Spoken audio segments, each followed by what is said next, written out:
memang sangat miskin. Makanya saya berulang-ulang, kenapa cewek mau disandra bertahun-tahun, dianiaya bertahun-tahun, nggak kabur gitu loh. Kayak Jupiter itu kan 3 tahun. Waktu dia pergi sebagai debt collector, dirusak aja kacanya, temboknya diketok-ketok atau teriak biar Pak RT RW datang. Why? Akhirnya aku pikir-pikir, ini mungkin semua karena faktor kemiskinan. Hah? Laporan apa? Siapa tuh? Yang case di Tegal itu Bang. Tadi udah jawab.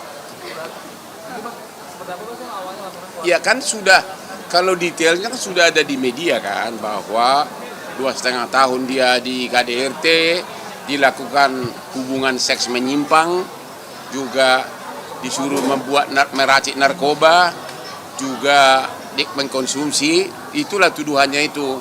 Makanya saya baru bikin, saya akan posting sebentar lagi. Saya minta kepada Kapolri, masyarakat pengen tahu mukanya itu oknum polisi gimana gitu loh. Kenapa kalau pencopet, penganiaya lain selalu ditampilkan di press release, ditayangkan oleh kepolisian kan, mukanya dipertontonkan ke publik gitu loh. Kenapa begitu oknum polisi kok sampai hari ini orang belum tahu polisi yang mana gitu. Menurut KUHP baru Bang, mungkin kan ada beberapa case yang tidak boleh menampilkan. Hah? Gimana nih Bang? Menurut KUHP baru. Aku lupa ini termasuk nggak? Aku lupa termasuk nggak ini? Mana aspri gua? Hei, situ mana? Hei, aspri gua aja secantik-cantik kayak gini, ngapain gua sama Iklim Hakim? Ini sarjana hukum ini. Tuh lihat. Cek dulu di KUH pidana yang baru, benar nggak? Pelaku tersangka mana yang bisa dipertontonkan? Yang biasa press release itu loh, ya. Dia KUH pidana baru. Tuh lihat tuh. Ini satu lagi nih. Apa? Proses dari Hotman 911 Bang. Ya kan sudah dilaporkan semuanya kan, penganiayaan, mengkonsumsi narkoba, seks terlarang, apalagi ya itu dia. Ada rencana ketemu nggak sama korban apa Bu? Siapa? Ada rencana ketemu keluarga nggak atau ketemu korban? Jadi gini, dari awal ini keluarga sangat miskin banget. Takut, dan kitalah yang berhasil membongkar kasus ini. Kita amankan dia ke rumah aman. Hotman yang bayar, ambulans yang bayar, pengacara semua transport kita yang bayar. Kemarin Menteri Kesehatan udah datang, Menteri PPA, Pelindungan Perempuan Anak, ya katanya akan dimasukkan ke rumah sakit. Tapi awalnya kita semua, ya memang sangat miskin. Makanya saya berulang-ulang, kenapa cewek mau disandra bertahun-tahun, dianiaya bertahun-tahun, nggak kabur gitu loh. Kayak Jupiter itu kan 3 tahun. Waktu dia pergi sebagai debt collector, dirusak aja kacanya, temboknya diketok-ketok atau teriak biar Pak RT RW datang. Why? Akhirnya aku pikir-pikir, ini mungkin semua karena faktor kemiskinan. Wanita-wanita itu pada takut pergi, karena kalau pergi siapa yang ngasih makan gitu. Makanya kalian wanita bekerjalah kau semua, jangan mau miskin ya. Gua anak kampung udah gua taklukin Jakarta, termasuk yang cantik-cantiknya. Bang, mungkin terakhir adalah Nadiem. Gimana nih Bang? Ngapain sih lu perkara politik? Pengen Bang, soalnya kan kemarin Nadiem tuh sampai hari ini tim kuasa hukum ke KY. Hari ini. KY tidak ada kewenangan mengadukan hakim ke KY atas substansi perkara adalah tindakan yang salah. Karena Komisi Yudisial tidak berwenang menilai substansi putusan perkara.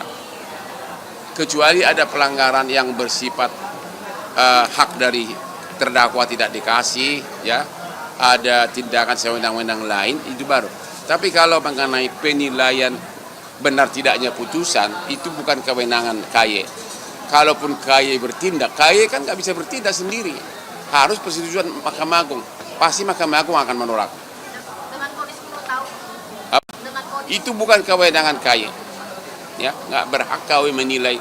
Mau 1000 tahun pun KY nggak berwenang, ya. Mereka itu nggak ada kewenangan mengenai substansi perkara. Tapi Bang melihat perjalanan sidang kemarin sendiri, apakah yang dulu awalnya memang pegang Nadiem dan pada kesininya lepas, gimana nih Bang melihat case dari Apa? Nadiem? Kenapa? Melihat case dari Nadiem sendiri, gimana Bang dengan putusan yang demikian? Itu sudah sesuai belum atau gimana? Kita dulu. Jadi gini loh, tidak ada kasus korupsi kalau tidak ada permainan harga. Hanya satu poinnya, tidak ada kasus korupsi kalau harga wajar. Makanya waktu aku masih pengacara Nadiem, saya sengaja mengekspos bahwa sudah ada audit BPK tahun 2020 sampai 2022 menyatakan harga wajar. BPKP bukan BPK, BPKP. Iya, kan yang berwenang kan BPKP, selesai dong. Tapi bahkan saya ekspos pura-pura saya bilang saya mau menghadap presiden. Tujuan gua bukan mau menghadap presiden, agar ketua BPKP sadar bahwa dia agar viral gitu, agar dia sadar bahwa dia telah direkturnya sudah pernah mengeluarkan audit. Ya. Ya ternyata aku kan gak lanjut. Pertama aku yang mahal, pengacara harganya mahal. Kan si Nadiem kan kaya, ya. Nah, Korbannya lagi di mana sekarang? siapa tuh? KDRT itu. KDRT. Hubungi si itu. Siapa sih? Tim gua, rumah sakit mana gua lupa. Di Jakarta bagus. Enggak di sana di luar kota. Di mana sih aku lupa. Laporannya udah masuk Bang. Apa? Ya sudah dong.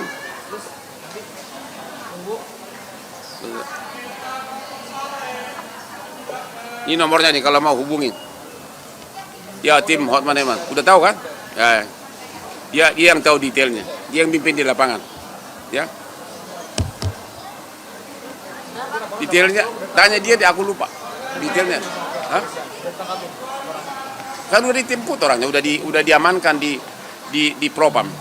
Di Propam Polda Jawa Timur.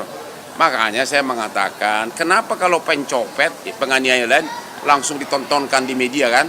Wajahnya bisa ketahuan. Ini oknum polisi kenapa enggak? Sampai sekarang kita belum tahu kan.